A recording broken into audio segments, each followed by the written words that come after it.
lot of people, we don't want to deal with our pain. We want to tuck it away. We want to drink it away, shop it away, have sex with it away, porn it away, eat it away, everything except look at it, embrace it, allow it to pass through us. Through all these years of my intense work and being able to look at myself and say, God, can you help me see me the way that you see me instead of the way that I see myself? And so over the years, I've taken this layer of lies and values that I took on from other people and principles, these truths that I lived by. My truth was I should die early. I'm ugly. I'm fat. I'm stupid. And all of a sudden, I started unpeeling the layer of onions. And then I found out that I'm actually pretty okay in God's eyes. He designed me a certain way, and I didn't trust him. Welcome to Sheila's Take, your go-to podcast for thoughtful insights on love, faith, health, fitness, relationships, and navigating today's challenges through a spiritual perspective. Join me, Sheila Dunbar, as we explore various aspects of life with a mindful and godly approach. Tune in for engaging discussions on all things meaningful and transformative. Welcome back to Sheila's Take, and today I'm joined by Hilary Mumberger-Powers. She is an actress, model, and inspirational speaker whose journey is as remarkable as it is courageous. From voicing Sally Brown in the beloved Peanuts cartoon, yes, Sally Brown, Peanuts, okay? Come on now, we're taking it back. At just 5 years old, to overcoming childhood trauma and decades of addiction, Hilary has transformed her deepest struggles into a message of hope and empowerment. With over 40 years of experience in recovery and women's empowerment, she now dedicates her life to helping others heal, embrace their scars, and rediscover passion and purpose. So join me in welcoming Hilary Mumberger-Powers to Sheila's Take. Welcome, Hilary. How are you doing? I'm doing awesome. Thank you so much, Sheila, for inviting me. I appreciate you. And it's nice to be invited to have a voice of hope. Of course. I was so intrigued by your journey, and Sheila's Take is something that I've always wanted to do. And I wanted to be able to bring stories of people who have come through something so that they can share with others and let them know that just because you're going through something right now doesn't mean that you have to stay where you are or you're stuck in that situation, that you can overcome it, that you can go on to be an actress, an inspirational speaker, motivational speaker, whatever you want. And when I saw you, I'm like, I want Hilary to share her journey. And I appreciate you opening up yourself and just sharing with us. And one of the things, and I'm going to tell you, growing up, I was a Charlie Brown Peanuts. I love the Charlie Brown. I love the cartoon, the little shows that came on every holiday, and they were in the newspapers. And you started in front of the camera, just 5 years old, and landing the role of Sally Brown. What was it like growing up in an entertainment industry? You know, it's so funny because we live in a different climate today. Mhm. Like everybody wants to be famous. Everybody wants seen because I look good, then I can feel good. Yeah. And if you like me, then I can like me. Or Mhm. if you need me, then I can feel needed. And, at a time, I mean, I'm older. I'm in my 60s. Class of 62, I joke. But Listen, I'm gonna jump in right here. Let me tell you this. I know this, if anyone's listening, go to the YouTube and look at the video because Hilary is beautiful. Hilary is beautiful. You're so funny. Dang, I didn't know I got my fan glove to the plane. At the house. Come on now. Come on. But I'm sorry. Go ahead, girl. Go ahead. But it was, as a kid, You don't even know the magnitude of stuff because when you're a child, like I grew up in so I'm going to give you the outline of my family dynamic, Mhm. which is not a very unusual dynamic. Just back in the time that I was around as a child, the secrets were intact more. Now we let our secrets out to empower us, but unfortunately, we don't do it to empower us. And I'm talking about like a dynamic of our world. We use our secrets to fuel us, to enable us, to have you feel sorry for us, for you to take care of us. And, back in the day, like I said, I grew up in this crazy household where there was a lot of alcoholism, there was a lot of Mhm.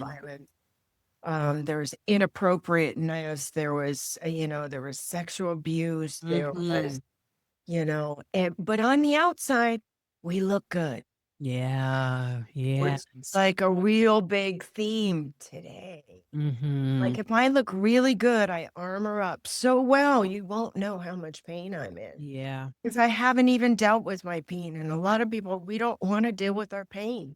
We want to tuck it away. We want to drink it away, shop it away, have sex with it away, Mhm. porn it away, eat it away, everything except look at it, embrace it, and, and allow it to pass through us. So I was a little kid, there was all this stuff going on, and when I talk about it in my theme is you no longer leading with your wound. And what I mean by that is when I was a kid, I was in a lot of fear, and fear motivated me. Like I wanted to be the perfect child so mommy wouldn't drink.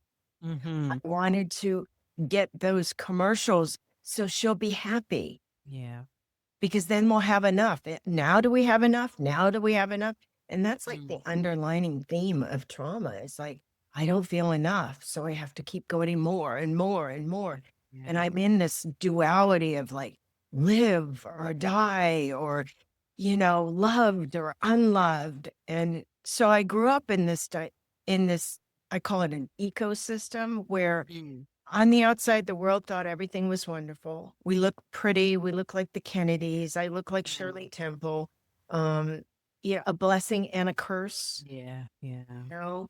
And so I was at a very high performance level and I had to smile and look cute for the camera. And my mother used to say, if you don't, your brothers and sisters are going to starve. Are you willing to do that? So I had a lot of, um, influence. Her fear and her trauma of losing everything and not being was passed down. We talk about that generational Mhm. trauma that we pass Yes. on. Yes. What's the old saying? Hurt people hurt people. For people, that's right. Well, my mom never did these things. She didn't intentionally go out and hurt her kids. She didn't want to have kids. She had 7 of them because she loved the attention. When you're pregnant, you're always like, "Oh, look at it." Yeah. So got her needs met. She got filled from the outside in. But when you're driven by your ego and not by God, the ego's never satisfied. Mhm. That's right. So when I keep going outside of myself trying to get filled, I didn't even know that I was developing and building this character based on I need to be a people pleaser. Because if I'm not a people pleaser, I'm going to die. Mm. And that's a part of trauma. When you have trauma, we go into this reptilian brain, and there's 3 choices of character. I'm a controller, Mhm. I'm a people pleaser, or I'm a loner. That's it. Right. Vacillate. And so as a child, I was so afraid of not being enough because I was in this abusive lifestyle that looked great from the outside. No one knew because I was in your living room. There was 4 TV channels and I did a bunch of commercials and everybody said, "Aren't you on that commercial?" And you know what I said? "No, that's not me. It's my sister." Really? Because I didn't want any more attention because I felt like I had to please more. So that's a trauma response. I hide, I become a loner. I disappear. Mm. So into my teens, I get into the Hillary and her famous disappearing acts. Where'd she go now? because I didn't know how to deal with all this. I'm not enough. I'm not lovable. Will I ever be okay? And I didn't have the tools to soothe myself. And most kids today don't. We keep thinking if I get on the Instagram, if I get that, if I get the guy, and if I get the girl, and if I get the car, and if I get the money, Yeah. then it'll be okay. Yeah. So we live at this world, and I'm saying we as I'm in it, and I have to, as my girlfriend says, check yourself before you wreck Correct yourself. yourself. Yes. So I got to be constant in check. Okay, Daddy, where am I going now? Where am I going now? That's And then right. right, instead of asking the world, are we there yet? Are we there yet? I go to God. And Yeah. I never did that as a child. I Wow. just kept going to these imperfect parents that were all traumatized and didn't feel enough and drunk and living in their addictions. And I remember saying, there can't be a God, because if God loved me, he wouldn't put me in this family. What Yeah. did I do wrong? Because I didn't have any way of reasoning anything out. So I immediately went to, I'm in purgatory. I'm being sentenced. I'm a bad child. So I went on a self-destruct road from being this child star in your living room to 14 and 15 getting arrested for assault and battery and robbery and stealing cars and, giving my body away to anybody who would give me 5 seconds of attention. And because I'm so empty inside and I'm so scared and I don't feel enough because the world thinks I'm something, but my heart's saying, well, I'm not good enough. Don't you know? Look what I grew up in. That's my proof that I'm a good person. And so there's been so much healing. And I know I appreciate it. It's a very spiritual centered platform, which I feel free to talk about. And I Of talk about course. Of course. it's an odd or God constantly, constantly, constantly. By 16 years old, I was slitting my wrists and I was trying to kill myself. And I did things that I'm not real, that any girl without any guidance would do.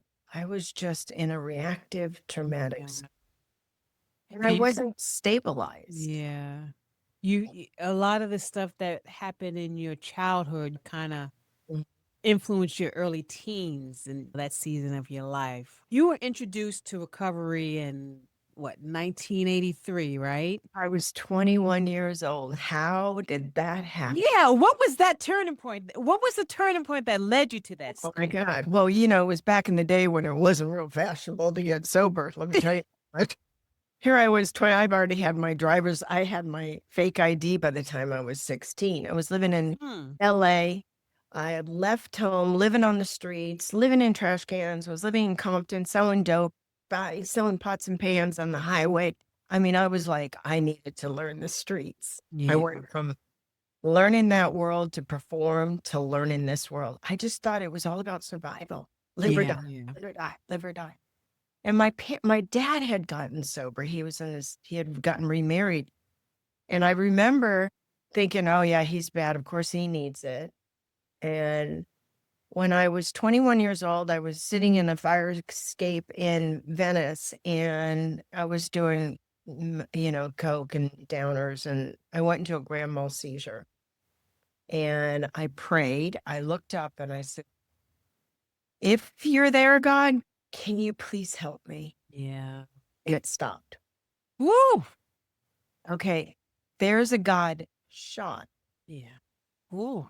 When you have all this armor of don't trust, don't believe, everyone's out to hurt you, get as much as you can. I just took that as, oh, that was lucky. But there was my first seed of maybe something more powerful than me Yeah. wants me here. Mm-hmm. So I got introduced to that God wink that one time. Because I remember thinking, if I got to believe in my parents' God, no way. Like, there's no way. I wanted what they had. Yeah. So I was walking down Venice. I had just, I'd lost my job. I was a bulimic. I had lost my job because I was selling drugs out the back of the door and at feds were coming. And I knew I was in trouble. And I was on my way to Venice, and I thought I'm going to kill myself tonight. I think I'm going to do it tonight. Because see, my mind told me I had no way out. Because when I'm just going to Hilary, I'm in trouble because I don't have a lot of options. Yeah. I know today God is omnipotent. God is everything. God is Everything. everything. He is Everything, everywhere. intelligent everywhere. But when you are relying on self and ego, and now alcoholism, it's always in a hurry and never satisfied and scared all the time. I'm lost. So I'm walking down to Venice, and this guy says to me, "Hey, Hilary, wow, you look pretty bad." And I thought, who's that? Some guy that I had crushed on or something. And he said, "Hey, I'm going to Alcoholics Anonymous. Would you like to come with me?" And I thought, he wants me as a girlfriend. See, my mind thought that. Okay. Yeah. Yeah. There was another God shot. He said, "Come with me." And he took me to my first AA meeting, and I didn't see him for a year after that. Really? Yeah, he disappeared. There's my little Eskimo angel. Boy. And I got introduced into this world that felt like my old childhood, but people were kind and loving, and they were talking about this God thing. And I thought, oof, oh no, not these Jesus freaks. Yeah. Talk. Yeah. Here I am. Good team. Watch what you make fun of, girl. That's right. Right? We That's always right. say, "Oh, yet." I'm not a yet. Yet. So, there was a lot of stuff, I dropped out of high school, and so when I first got into the rooms of AA, now I'm a huge advocate of therapy. Yeah. You name it. God's got so many modalities to help what?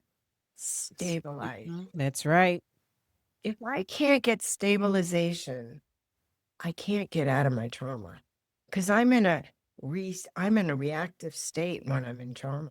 All I know is I got to live or die. So I feast or famine, black, white, red, blue, everything is duality because I'm so shooken up inside.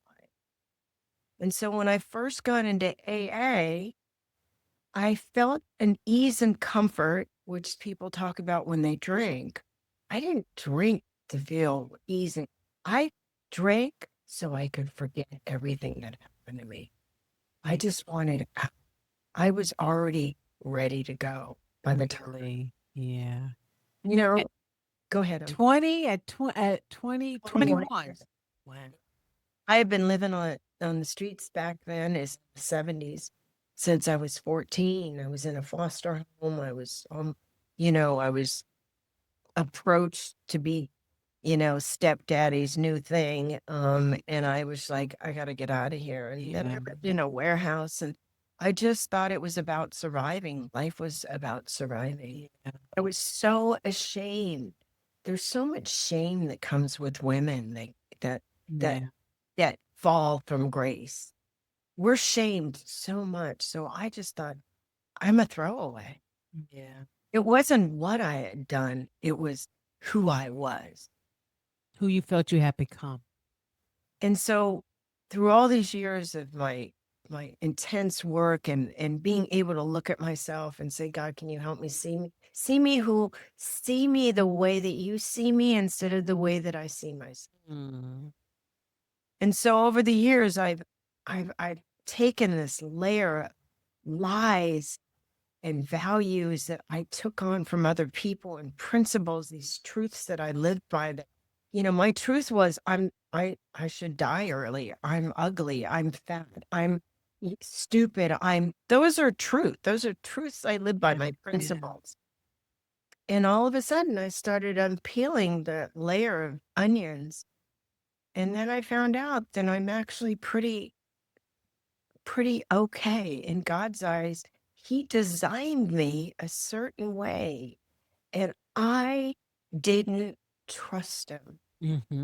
So I started placing all these other values and these things on top of myself. These lies. I picked up so many lies along the way. And over the years, I've learned to, I have a system that I do, that I work with the women I work with, and I primarily work with women. I've worked with a few men, but women are my flavor, so Yeah. I Yeah. know that when I get myself stabilized and I'm seeing, my tasting, touching, hearing, smelling, those are my senses. Mm-hmm. Those are what God gave me. He Yeah. gave me my senses, but I need to align with His will in order for me to feel safe. Mm-hmm. But I got to get that down. So when I got into recovery and therapy and a lot of really wonderful people, I simmered down and I got to calm myself down. And once I started eating better, sleeping, the simple things that Mm-hmm. you do to a child. When Yeah. your kid's, it's cranky pants, he needs a nap. Mm-hmm. But Yes. 10 minutes, he's happy. Oh, you need something to eat? Boom. You Mm-hmm. need a hug. Boom. I didn't get those simple things. Yeah. So I went outside of myself to get filled. Mm-hmm. What I've learned how to do is to take care of this little girl that's scared sometimes. Today was a hard day. There's stuff happening in the world that made me really sad. Mm-hmm. Yeah. I just thought, oh God, please be with me. I'm sad right now. Yeah. And in the past, I would go outside of myself. Are you my daddy? Will you fix Mm. me? Yeah. Yeah. Or Looking take- for others to help the or ease the shop pain. Yeah. or shopping Yeah. Yeah. or sex or Yeah. whatever it is. Yeah. And I've learned to tap into this God I don't understand sometimes, but thank God because I keep searching. I'm still Mm-hmm. thirsty. I always say, if you don't stay thirsty for God, you're going to get thirsty for that drink again, or that Mm-hmm. guy, or that Something shop, else. or Yeah. that porn, or that driving fast, or that lying, or that cheating, because that becomes my afflictor. Yeah. I Yeah. need to see myself. You have to when you when you empty that stuff out, all that junk and all of that, you have to fill it with the positive, and the positive is God and His Word, and Oh, yeah. that's what it is. You have to fill it with the positive. It's so crazy because it's already there. When you read the book word, you're around the people, you're like, "Of Mm-hmm. course." You feel like it Yeah. fits. That's because it's already in you. Mm-hmm. And I kept looking for God outside of myself. Yeah. Yeah. The Holy Spirit's already in me, in me. Mhm. That's right. And how do I tap into it? When I get my senses and I stabilize and I feel safe, Mm-hmm. then I feel a sense of belonging. I feel like I belong in this world. Yeah. And then when I feel like I belong, I start liking myself. Like, oh, that was nice. Oh, yeah, I'm okay. Good. I did finish that. I actually graduated. I got graduated from high school. I'm so proud of myself. And then when I do that stuff, then I can become productive in the world outside of me. When Mm. I feel productive, I can be of service to a complete stranger. But not until then. And I keep thinking, you'll fix me, and then I'll be nice, and then I'll be happy, and then I'll feel good, Mm. and then I'll feel enough. Because Yeah. it's backwards. I had a boyfriend, my first boyfriend. Oh, yeah, he was going to fix it, right? And we're going to live happily forever after. Thanks, Disney. I looked at him and he said to me one time, and he goes, Hillary, your funnel's on backwards. You see life really messed up. Hmm.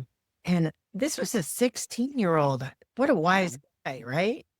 Even though he did die of an overdose. But anyway, cut to the Mm. story. But he was one of my wonderful angels that got me closer to God. Yeah.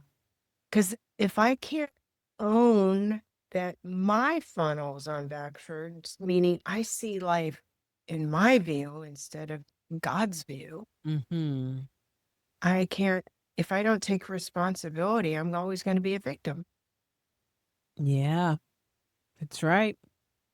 So I'm all about, okay, it might be my fault. I don't know. Yeah. Okay, maybe you're right. I don't know. Maybe, okay, I don't know. Instead of, I got this, I know, don't tell me what to do, I'm good. Yeah. When I'm, say, I don't know, I have an open mind, God can fill my cup then. That's right. You're vulnerable. You're open to Him, ready Mhm. to receive. That's what it is. You're ready to receive. And that's like the best, Hilary, that is the best feeling in the world, right? Oh, that you can That, just, I feel no, it. Say it, and I go, thank you, Lord. Yes. yeah. But it's not from the outside in. When I take that breath, it's Yeah. inside out. It's Yeah. like, Yeah. and then I spread that message. Yeah. Otherwise, I'm spreading a mess over and over and over. It's not pretty. Yeah. Yeah, you've built a career as an inspirational speaker, model, and an actress. How has your personal journey shaped your voice in the women's empowerment space? Oh my gosh. I remember I have my book. I'm redoing it and I'm getting it published. It's called Peanuts to Percocet, Notes on a Hollywood Childhood. And I remember thinking it was right after my mother had died homeless stroke downtown LA. I mean, she's a woman who went to Barnard and was an elite, and this is the disease of alcoholism. And she couldn't get the God thing because she thought she was God. Mm. Yeah. Yeah, that's our ego. It's pretty nasty. And my father got Alzheimer's and he ended up taking his life. Mm. And I remember I was in so much grief and pain. And I said to this woman, I said, I need to do something. I need to do something. She said, no, you need to just be in your grief so you can be something. Mm. Instead of doing something, I can be something by being in me. Yeah. And I didn't get that. And I thought, what do I need to do? And I put pen to paper and I started writing my memoir. And I thought, God, why did I go through all this stuff? And it hit me. It's so I can help another human Of being. course. Yeah. Then I thought about, I'm not comparing myself to Jesus, no matter, but I thought about Job. I thought about all these, Ruth. I mean, you go down the line of, there were memoirs of all these people that had gone through so much strife.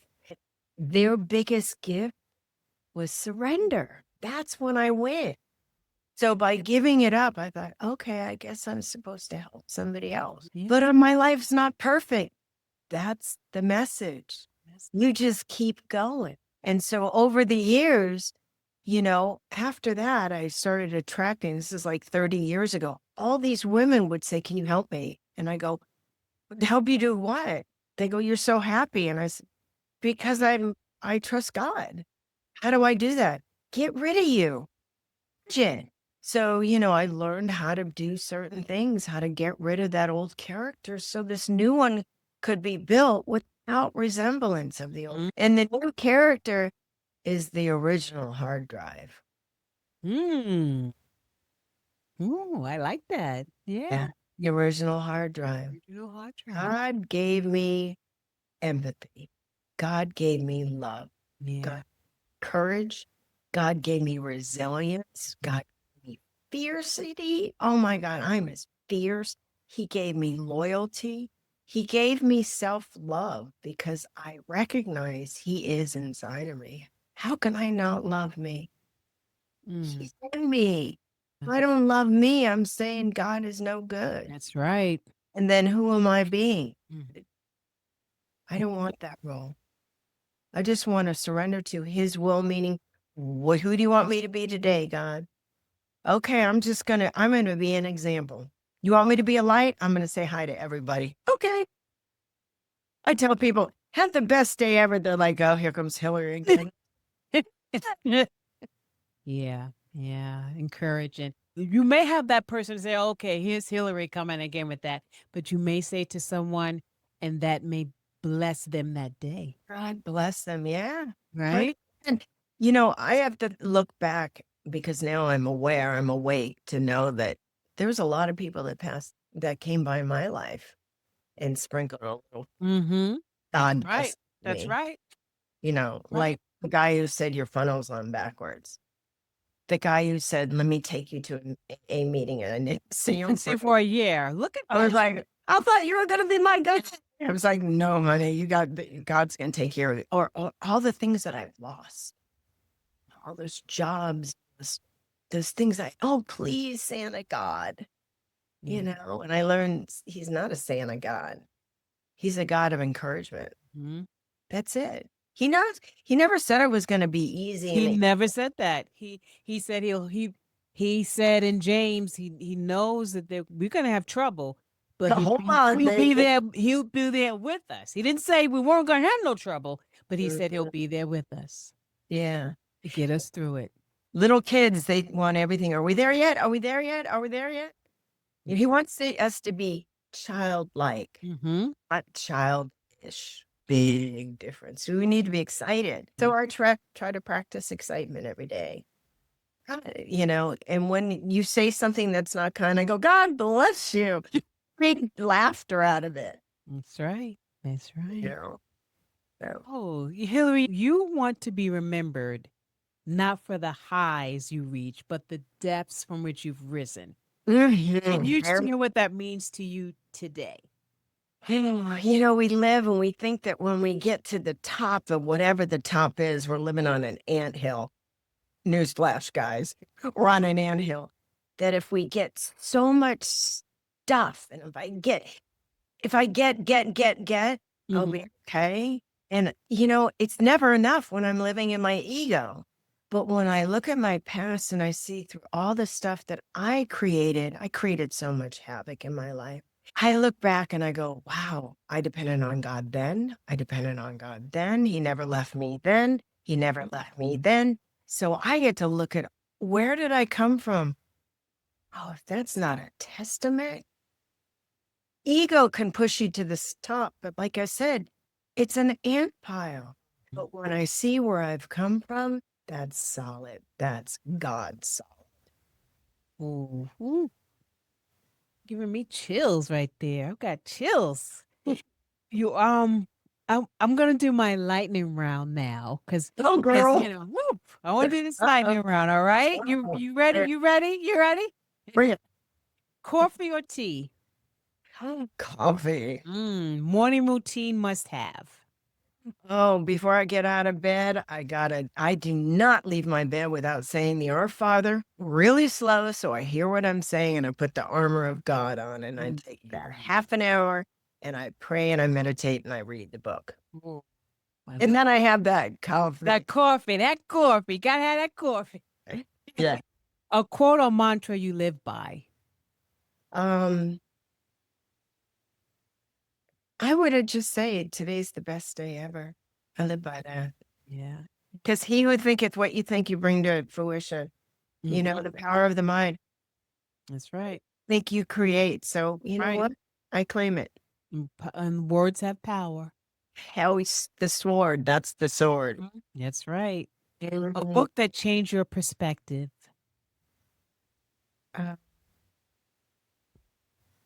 I would have to say, besides the big book of Alcoholics Anonymous, the Bible, those are two. That's like a staple. There was a book by John Bradshaw called Homebound for people who have had trauma and learning how to love the inner child.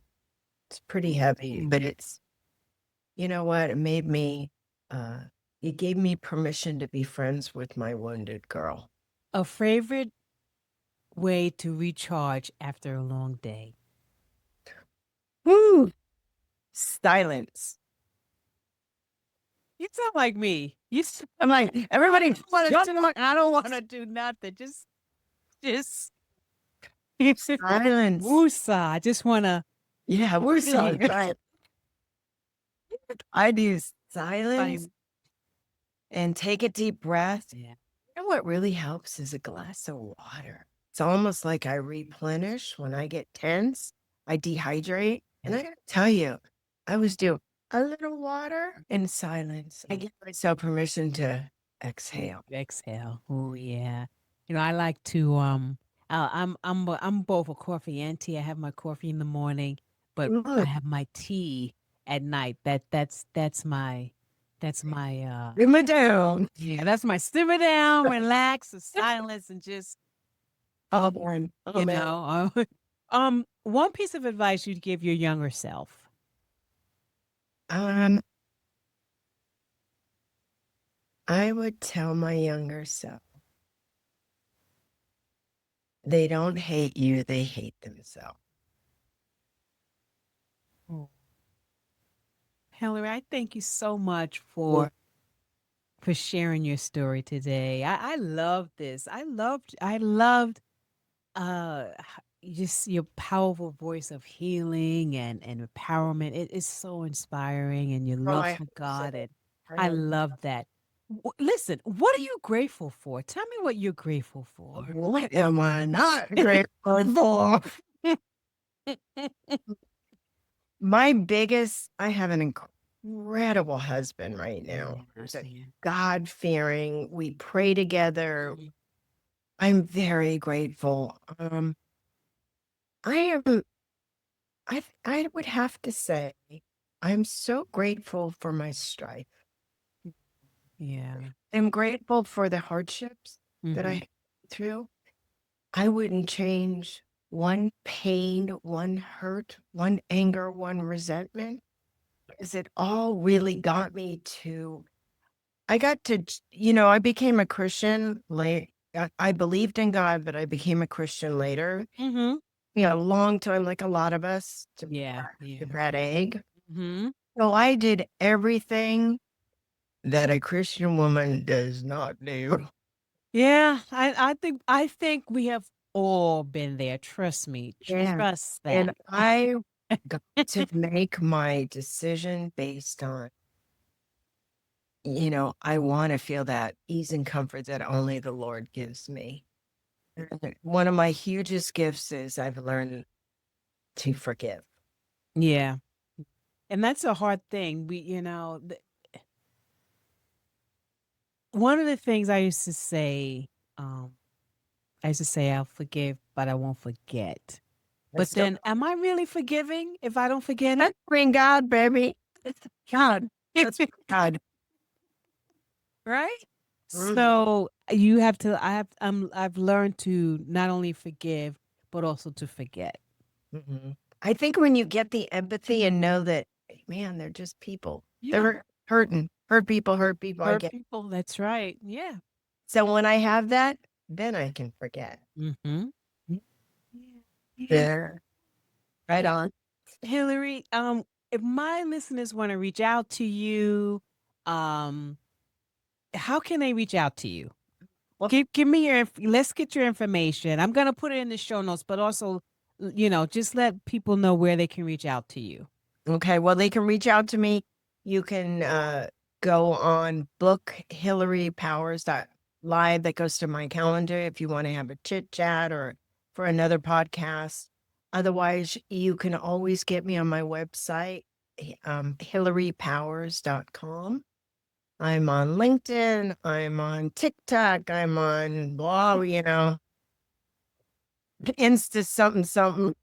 Insta something, right? You're everywhere. You're all over. That's what it I'm is. all over. You can I'm find here. Hillary everywhere. I always say I'm here because I'm not here. Ooh, Okay. you're right now. Any final thoughts, Hillary? If you guys are going through some struggles or trauma, I want you to know that you're not alone. And it's okay to be, to feel broken because you're just fractured, which means you get to heal.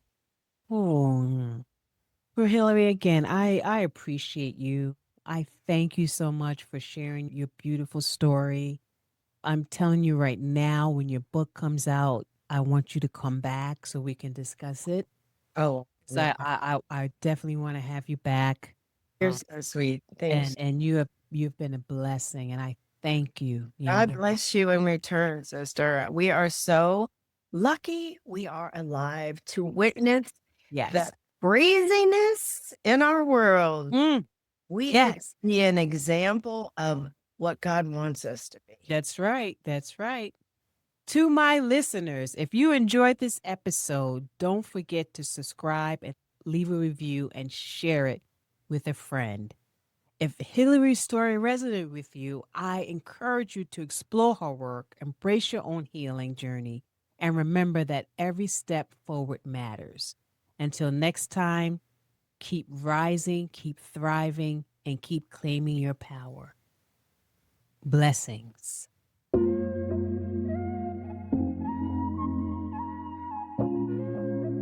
Until next time, remember to embrace the journey, build lasting connections, and step boldly into all that life has in store for you. I'm your host, Sheila Dunbar. Blessings to you.